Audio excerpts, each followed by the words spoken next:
Hello guys, in this video I am going to show you how to set the language in the Headspace application.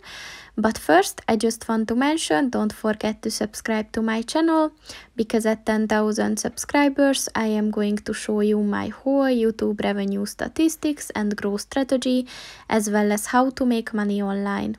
Let's jump into it. First of all, open the application on your phone.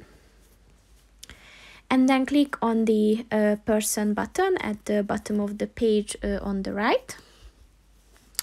And then click on the settings button at the top of the page on the left. And then click on the language button.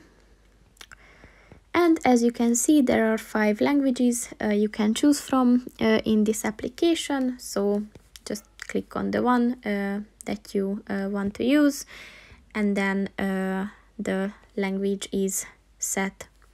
So that's pretty much it for this video, guys. See you in the next one. Goodbye.